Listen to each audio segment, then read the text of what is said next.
Baik, kita akan mulai. Selamat malam dan Assalamualaikum warahmatullahi wabarakatuh. Teman-teman semuanya yang berbahagia dimanapun berada, baik yang di dalam negeri maupun yang di luar negeri. Pada malam hari ini akan langsung kita lanjutkan materi yang sudah berlangsung tadi malam. Materi yang pertama kita sampaikan masih terkait dengan mindset trading tadi malam ya. Tadi malam kita sudah belajar banyak mengenai bagaimana mindset trading yang benar, bagaimana mindset trading yang sehat sehingga betul-betul trading kita menjadi trading yang profesional, bukan hanya trading yang asal-asalan. Kemudian nanti ada sesi tanya jawab, silahkan dimanfaatkan. Sesi tanya jawab itu tentu masih akan berkaitan dengan materi, jangan di luar materi dulu karena ini baru masuk di materi awal. Teman-teman yang sudah belajar banyak ya, tolong dihargai teman-teman yang baru sehingga yang baru biar nanti tidak terjadi kebingungan di sana. Monggo silakan diikuti dulu, nanti kalau sudah semuanya terselesaikan, materi sudah kita sampaikan semuanya, nanti baru bisa bertanya sebebas-bebasnya. Baik, tadi malam sudah kita bahas mindset trading dan sistem trading seperti apa. Maka hari ini akan saya lanjutkan mulai dimasuk di materi ya. Sebelum masuk di materi, saya ingatkan sekali lagi untuk selalu berpikir tentang proses, bukan berpikir tentang hasil dan hasil, profit dan profit. Maka belajarlah untuk berproses di sana. Ada banyak keluhan yang muncul di benak semua di antara kita, termasuk saya dulu di awal-awal. Apa yang menjadi pertanyaan? Yang selalu menjadi pertanyaan adalah ya, kenapa sulit sekali untuk bisa profit?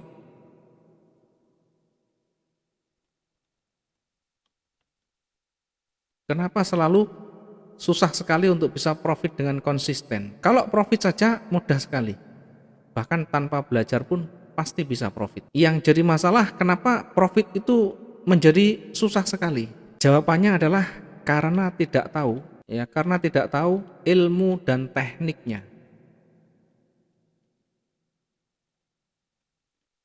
Karena ketidaktahuan inilah yang menyebabkan kita selalu tersesat, kita selalu diombang-ambing oleh market itu sendiri. Sehingga ketika kita entry buy, marketnya turun, ketika kita entry sell, marketnya naik. Maka ini yang menjadi persoalan. Nah, persoalannya karena tidak tahu. Contoh, kalau kita mau misalkan dalam bahasa yang gampang kita analogikan, kita mau membeli lontong sayur misalnya atau bakso di Surabaya. Kalau kita tidak tahu tempat lontong sayur di Surabaya, maka yang terjadi adalah muter-muter ya. Di semua kota, semua jalan mungkin dilalui di sana. Dicobai satu persatu, tanya sana sini, tidak ketemu karena adanya ketidaktahuan. Begitu tahu ya, setelah tahu nanti pasti akan berpikir, oh ternyata di sini. Tadi saya perasaan saya lewati berulang kali, tapi karena tidak tahu, maka yang terjadi dilewati saja. Demikian hanya dengan trading. Trading ini kalau sebenarnya kalau kita tahu teknik yang sederhananya, tidak terlalu rumit, tidak terlalu muter-muter, tidak harus banyak menggunakan indikator macam-macam yang banyak sekali. Karena yang sederhana pun bisa menjadi powerful yang kemarin saya sampaikan itu. Ya, untuk bisa tahu bagaimana, untuk bisa tahu belajar banyak. Tentu dengan ada bimbingan, kemudian ada latihan praktek di sana. Intinya harus tahu, jangan sampai tidak tahu. Nah, sekarang kita hubungkan dengan trading ya. Mindset yang utama, buang jauh-jauh keinginan untuk cepat kaya, ya cepat profit, cepat dapat banyak, cepat dan cepat. Buang jauh-jauh pemikiran seperti itu. Tanamkan selalu proses dan berproses di sana. Kalau kita menjalani proses terus-menerus, maka hasil akan mengikuti dengan sendirinya. Nah, sekarang kita akan masuk di materi ya, masuk di materi. Masuk di materi trading sekarang. Apa yang paling penting ketika kita mau trading? Apa yang paling penting? Yang pertama, ya, dicatat dan nanti diterapkan. Tren. Yang kedua, memilih posisi yang terbaik. Yang ketiga, money management dan risk management. Ada 3 komponen utama yang nanti akan kita bahas secara detail namun sederhana. Sekali lagi, kita akan mengandalkan permainan logika tentu dengan rambu-rambu dan batasan yang akan kita sampaikan di sana nanti. Inti dari analisa yang kita gunakan bukan sekali lagi untuk kepentingan orang lain, bukan untuk kepentingan market itu sendiri, bukan untuk kepentingan korporasi atau kepentingan broker pun tidak, tetapi untuk kepentingan kita sendiri, untuk bisa membaca peluang, untuk bisa memanfaatkan peluang di sana. Ketika membaca peluang sudah ketemu, maka tentu kita akan entry di sana. Ketika peluang itu dengan probabilitas yang tinggi, kemudian entry, maka kemungkinan yang terjadi, kemungkinan besarnya adalah profit. Bagaimana kalau tidak profit? Ternyata marketnya berbalik. Ada teknik yang namanya risk management, nanti harus diterapkan di sana. Sekali lagi, tadi malam materi yang kita sampaikan, di dalam market tidak ada yang pasti. Jangan menjadi peramal di dalam market, ya, karena market bisa bergerak naik turun tanpa harus ada rally di sana, tanpa ada koreksi di sana. Sehingga yang perlu kita siapkan adalah antisipasi, ya. Tidak ada yang pasti di dalam trading. Satu yang pasti adalah kerugian. Diingat, satu yang pasti terjadi adalah kerugian. Sehingga yang perlu kita antisipasi adalah bagaimana memanage kerugian itu dengan sebaik-baiknya, ya. Minimal bisa memanage kerugian itu sekecil mungkin. Jadi yang pertama adalah tren, kemudian bagaimana memilih posisi yang terbaik nanti, kemudian yang ketiga money management dan risk management. 3 ini coba nanti direnungkan, coba 3 ini nanti dikuasai dengan sebaik-baiknya, diterapkan dengan sebaik-baiknya, kemudian sesuaikan dengan karakter kita, sesuai dengan gaya kita dan kondisi kita. Jangan menjadi orang lain, tapi jadilah diri kita sendiri. Yang kita lihat belum tentu bisa cocok untuk kita, ya, karena itu belajar menjadi diri sendiri. Baik, kita lanjut bahas untuk satu persatu. Yang pertama kita bahas dulu tentang tren. Yang pertama kita bahas tren. Tren adalah kecenderungan. Kecenderungan artinya kecondongannya mengarah kemana? Ya, kecondongannya mengarah kemana? Nanti ada uptrend, downtrend, ada sideways. Uptrend artinya trennya ke atas. Ya, kalau kita perhatikan di sana ada lembah, ada puncak, Ya, karena uptrend, tren atas, maka lembahnya makin lama makin ke atas. Puncaknya makin lama makin ke atas. Ya, jadi puncaknya makin ke atas, lembahnya makin ke atas. Ini namanya uptrend. Sehingga nanti berkaitan dengan apa? Berkaitan dengan support, resisten, ya. Belajar untuk memahami karakteristik dari candlestick. Oke, ini adalah tren. Sehingga kita perlu nanti juga menggaris namanya trend line. Nah, trend line garis tren, ya. Garis tren itu diambil dari ujung terluarnya yang sering mengena. Ini adalah garis tren. Sehingga nanti ketika di breakout, ya, di breakout artinya berpeluang untuk berbalik dari naik menjadi turun. Ini adalah kecenderungan. Tren up berarti tren naik, kemudian kalau tren turunnya sama. Bedanya dia turun. Jadi ini ujung atas, ujung bawah. Artinya sudut kemiringannya akan tampak di sana. Ya, ujungnya kita ambil yang atas ini menuju ke bawah. Artinya makin merendah. Kemudian lembahnya juga sama, makin merendah. Ini menjadi support, ini menjadi resisten, resisten begitu. Sehingga kalau menarik garis tren ya, tarik dari ujung ke ujung. Kemudian ketika terjadi breakout, nah ini breakout namanya, candlenya sudah terbentuk di sana, maka dia berpeluang untuk lanjut naik nanti. Ini adalah downtrend ya. Setidaknya ada 2 top, ada 2 bottom di sana. Kemudian ada sideways. Ya, sideways ini marketnya konsolidasi, tidak ada kesepakatan harga, hanya ada kesepakatan harga saja ya. Namanya konsolidasi ini kesepakatan harga. Jadi masih tidak ada yang dominan di sana. Ini adalah konsolidasi. Dia akan membentuk satu rectangle.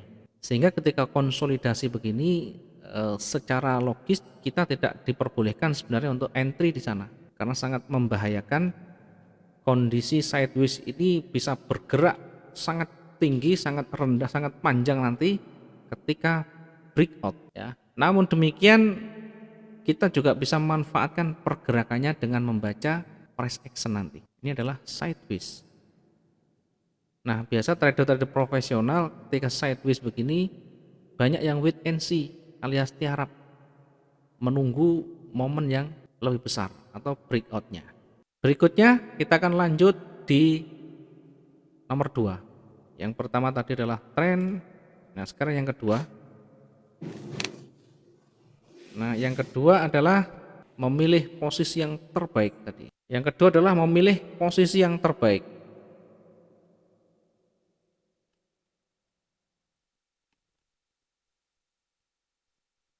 Nah, ketika memilih posisi yang terbaik, ini ada beberapa hal yang harus kita baca, beberapa hal yang harus kita pelajari di sana. Yang pertama adalah price action atau candlestick. Yang kedua chart pattern. Yang ketiga adalah support and resistance.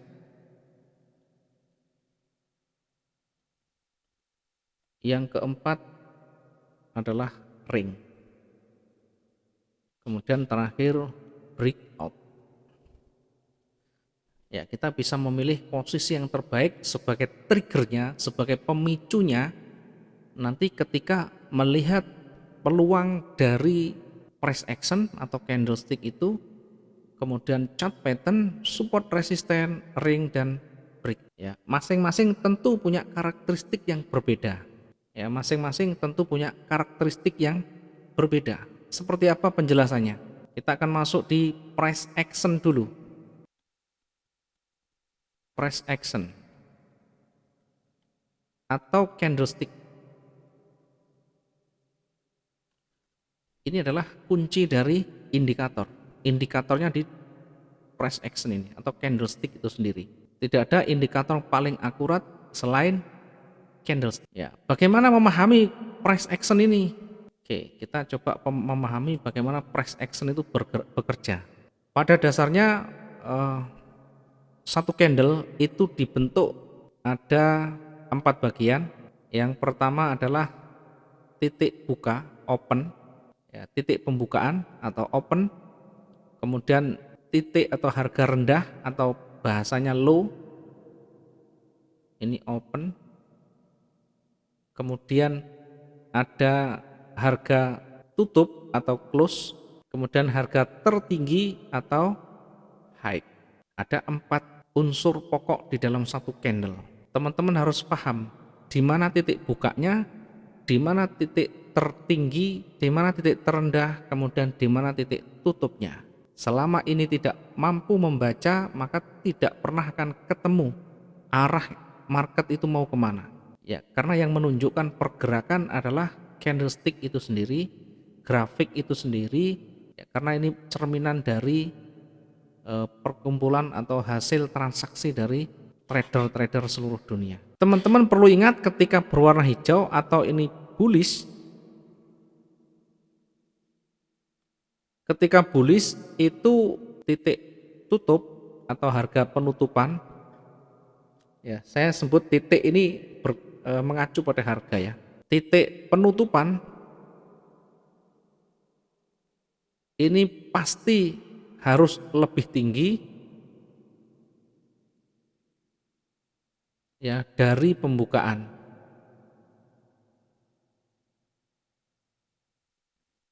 Titik penutupan harus lebih tinggi dari titik pembukaan. Artinya kalau berwarna hijau yang tebal berarti di sini titik pembukaan, kemudian naik sampai di sini ternyata tidak ada penolakan, tidak ada seller yang banyak menjual di sana, sehingga ditutup dengan posisi buyer mendominasi. Ini ditutup di sini. Sempat naik misalkan ada ekor sedikit ditolak sedikit saja, tetapi bodi yang utuh begini ini mengindikasikan kekuatan buyer yang penuh di sana. Sehingga perlu diwaspadai, perlu hati-hati ketika menemukan candle-candle tebal dan panjang di sana. Ya, teman-teman tidak wajib paham namanya istilah yang ada di sana. Baik ini Morobosu, baik itu Doji, tidak terlalu penting. Karena yang paling penting adalah bagaimana memahami konsepnya, ya. Paling penting ketika bodinya tebal, kemudian tidak ada penolakan di sana, maka ini mengindikasikan kekuatan buyer yang penuh di sana. Hati-hati ketika candle ini tebal seperti ini. Ya, kita perlu perhatikan candle-candle sebelumnya terbentuk seperti apa, karena ini berpeluang untuk lanjut naik. Ini adalah candle penuh. Kemudian ada candle yang setengah penuh. Jadi ada candle penuh, ada candle setengah penuh, kemudian ada ekor yang sama dengan candlenya. Jadi kalau di bawah ini tidak ada ekornya, maka titik pembukaan open di sini low juga sama. Kemudian prosesnya begini, ketika pembukaan ya, ketika ganti candle dibuka tidak ada penolakan ke bawah, tidak ada seller yang muncul di sana, ya langsung buyer mendominasi, bahkan sampai di atas ini. Ketika harga sudah puncak, ternyata ada yang banyak menjual. Ya, kalau saya analogikan selalu dengan bahan makanan, misalkan telur, ayam misalkan dibuka dengan harga 20.000 contoh ini. Ketika kita membuka dengan harga 20.000, dilihat reaksi pasar seperti apa. Ternyata ketika harga 20.000 banyak orang beli di sana. Banyak orang beli. Diingat ketika banyak orang membeli, banyak permintaan, maka harga otomatis akan naik. Harga 20.000 banyak permintaan, masih banyak yang beli, kita naikkan jadi 22. Jadi 22.000 masih saja banyak yang beli, kita naikkan dengan harga yang lebih tinggi, 24, 27 misalkan. Kemudian 30, 35, 40 misalkan. Ya 40, ya misalkan 40. Ketika mencapai titik tertingginya, pasti nanti akan ada reaksi pasar. Harga ayam ketika sudah mencapai titik puncaknya 40.000 misalnya, maka akan banyak sekali penjual makanan yang menggunakan ayam pasti akan mengurangi belanja ayamnya. Karena biaya yang tinggi, harga yang tinggi tidak sesuai dengan penjualannya nanti. Tentu akan mencari alternatif lain. Kemudian ketika harga tinggi tidak banyak orang membeli, maka pasti akan muncul sentimen di sana. Pasti akan ada pedagang yang menjual dengan harga lebih murah. Karena dia melihat peluang market di sana. Ya, harga sudah tinggi, rata-rata 40.000. Maka misalkan saya bisa membuka dengan harga 35 misalkan. Dengan catatan saya belanjanya juga masih untung, kalau dihitung masih untung. Mungkin kita dapat dari perkampungan, kita dari peternakan dan sebagainya. Sehingga kita bisa menjual dengan harga lebih murah. Ketika harga lebih murah, maka pembeli akan berbondong-bondong di harga yang murah ini. Yang harga 40 akan bengong di sana. Ya. Ini bahasa saya ya. Jadi artinya ketika ada yang lebih murah pasti akan diserang oleh pembeli. Nah, yang harga tinggi ini bagaimana? Tidak laku nanti kalau tidak segera mengikuti marketnya, sehingga dia turunkan di bawahnya lagi, atau minimal sama. Ya, untuk bisa mempercepat proses transaksinya tentu diturunkan 40 menjadi 30. Nanti pasti akan ganti di sini pembeli. Sehingga namanya penolakan. Harga semakin tinggi, ya pasti ada sentimen di sana. Banyak orang menjual, memanfaatkan peluang untuk mencari keuntungan. Banyak dijual. Harga tinggi banyak dijual. Ya, banyak menjual. Semakin banyak menjual, tentu harga semakin turun. Ya, harga tinggi tadi kalau tidak diturunkan tidak laku nanti. Ya, kalau tidak laku nanti terjadi penurunan transaksi, sehingga keuntungan juga berkurang dan seterusnya. Ini adalah bagian dari proses yang terjadi di pasar. Nah, di trading ini sama, cuma digambarkan, diproyeksikan di dalam candlestick begini. Ini awalnya sampai di ujung atas, tetapi ketika ada penolakan seller, maka ditolak ke bawah. Dari mulai warna hijau penuh ditolak ke bawah, ditolak, artinya ketemu antara merah dan biru, antara penjual dan pembeli, maka jadilah ekor begini. Sampai terjadi mana transaksi terakhir di sini, ditutup di sini. Artinya ini pernah tadi harga sampai di puncak, buyer, tetapi seller juga muncul di sana menolaknya. Maka kondisi seperti ini di candle selanjutnya nanti pasti akan ada dua kekuatan lagi. Pasti ada naik dan turun karena kekuatan masih imbang. Demikian juga untuk yang ini. Kalau ini tadi naik sampai ke atas, kemudian ditolak oleh seller. Sellernya menolak dengan kuat sekali, bahkan ditutup dengan body volume yang kecil. Artinya penolakan sell lebih dominan di sana. Bagaimana kalau penolakan sell dominan? Tentu akan dikuasai dan didominasi oleh seller. Maka di candle selanjutnya berpeluang untuk sell atau turun. Ya, karena kekuatan dorongan yang kuat sekali.